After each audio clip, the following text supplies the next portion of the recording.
Елена Гапова. Поросенок. Жил-был один поросенок, который всегда носил рубашки с пуговками.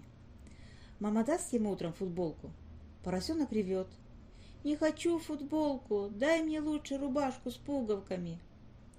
Вот однажды после тихого часа воспитательница говорит: «Поросята, вставайте быстрее, бегите на улицу, там радуга после дождя, а по ней на санках солнышко катится». Поросята быстро надели футболки и на улицу.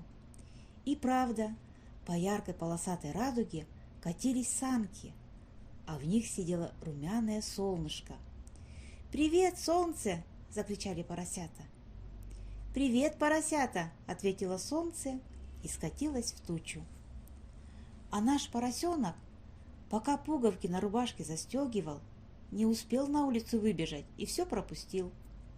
Санок солнышком уже не было, одна радуга осталась. Заплакал тут поросенок. Больше он никогда не капризничал, надевал все, что ему давала мама.